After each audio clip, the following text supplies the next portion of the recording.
Hello guys, welcome to my YouTube channel. It is your girl BansoTJ, also known as BansoTJ. Glow like never before. Yes, glow like never before. I like that, so I'm using that. Glow like never before. So if you are new here, kindly subscribe. If you already subscribed, thank you so much already. Yes, in today's review, we're talking about how to determine your skin type using blotting papers. Yes, using blotting papers. Some of you might be surprised. How can you use papers to discover your skin type? So today I'll be teaching you, I'll be letting you know what skin type you fall into. So do not even try to forward.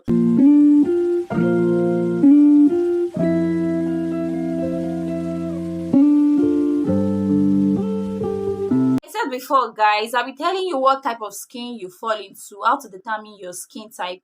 And note that we have 4 types of skin, an additional 1 type of skin. We have oily skin, we have dry skin, we have normal skin, we have combination skin, and we also have sensitive skin. So I'll be talking about oily skin first. For you to know you have an oily skin, if you know your face is always greasy and shining around the T-zone. The T-zone is always your forehead, your nose, to your chin. So if you know these particular areas are always greasy, that means you have an oily skin. People with oily skin are normally prone to breakouts, to acne. Yes, people with oily skin, they're normally prone to breakouts. Any little thing they can just break out very easy. And most people with oily skin, things like makeup hardly stay on their skin. So that's why they need something like an additional supplement that will make their skin feel dry when putting on makeup. Yes. So people with oily skin, normally the makeup hardly stay on them because any little thing you start seeing excess oil coming out of their skin. And one thing about people with oily skin is that they need to avoid things like products with much oil. Yes, excess oil. So you need to avoid products with much oil. And again, you need to consider the diet you use most and the diet you take most time, because most of the diet you take most time, and normally oil, you find fat and oil in it. So if you have an oily skin, you need to avoid these things. In my next video, so I don't know when I'll do it, I'll be telling you ways on how to like control your oil, control this type of skin, this oily skin, so you know what you should do, to prevent having excess of oil coming out of your body. I'm talking about people with the dry skin. For you to know that you fall into the dry skin, if you feel that your face is always rough, if you feel your face is always flaky, if you feel your face is always very, very extremely dry, that's because you have a dry skin. And people with dry skin always have to avoid harsh products. Yes, harsh product like soap. Like most time when you use some certain soap, you feel too dry. So you need to avoid those things. And there are some practical ways you can actually know for you to know if you have a dry skin. I advise you wash your face. After washing your face, you leave it for 30 minutes. Yes, 30 minutes. Once it's up to 30 minutes, then you try to smile. You can smile. Then when you notice that yes, you have a crack while smiling, that's because you have a dry skin. So people with dry skin need to note this. So when you notice that your face is always tight, when you notice your face is always flaky most times, because you have a dry skin. And number one solution you can use like to avoid dry skin is like always keep your face moisturized. You need to always keep your face moisturized. Be hydrated always. Always try to drink water most times. It will help people with dry skin. What I'm talking about is people with the combination skin. These people with combination skin are similar to people with oily skin. You know, I said oily skin, when you notice that your face is oily around your T-zone, that's because you have an oily skin. But in this combination skin, if you notice that your face is just oily around your forehead and your nose, but not oily in some particular places, it's because you have a combination skin. So if you notice these particular things I'm saying, is because you have a combination skin. So online is people with a normal skin. These people with normal skin are either dry skin or oily skin. In this category, this is where I fall into. I fall into the people with the normal skin. People with the normal skin hardly have breakouts. Yes, either they have breakout or they have no breakout at all. And people with normal skin, they normally have a smooth texture in their skin type. If you have a normal skin, if you have breakouts, it's either because you are using a product that is so bad on your skin. That's the truth. So if you have a normal skin, your face will be either dry, your skin will be oily. So it falls into these 2 types of skin too. So I'm talking about people with sensitive skin. This sensitive skin is normally triggered by us.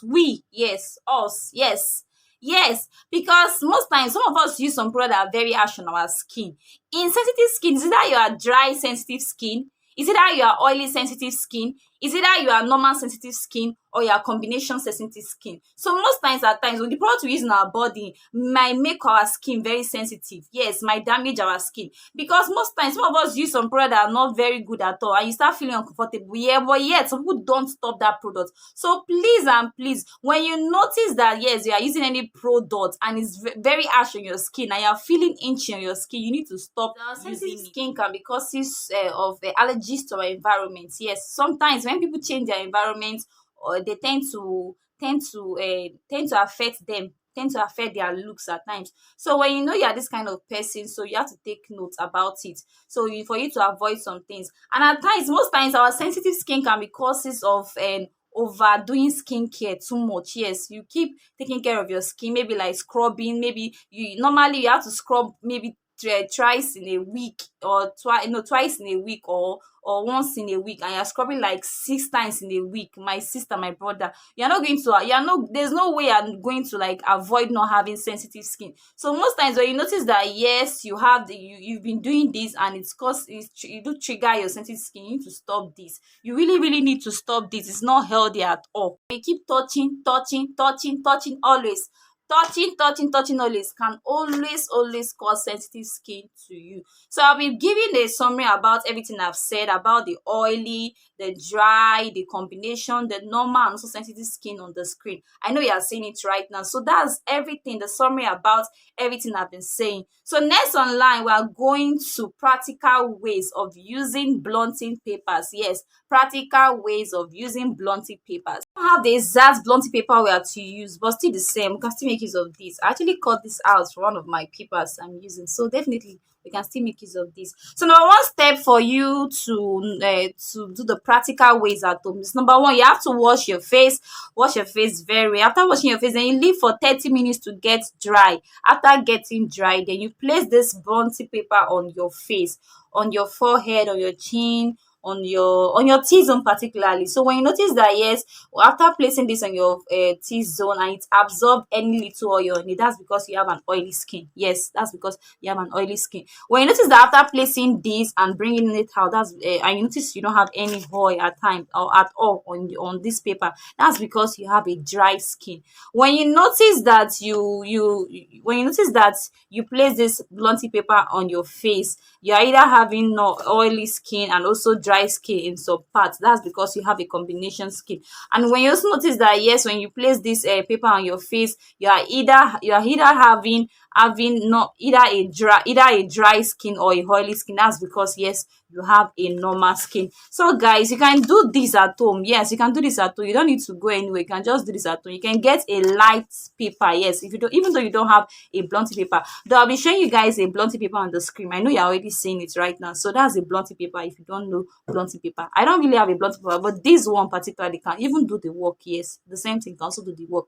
So guys, this is for you to know how to do practical ways of knowing your skin. So I hope I've been able to help you out in knowing your skin type, where you fall into, because you have to know where you fall into for you to be able to get some certain products. Because when you don't know where you fall into, you can end up getting a wrong product. So I hope you love this video. I hope I've been able to teach you guys well. So please, if you know you love this video, kindly give a thumbs up, and also don't forget to comment, and also don't forget to subscribe. Thank you so much. Bye.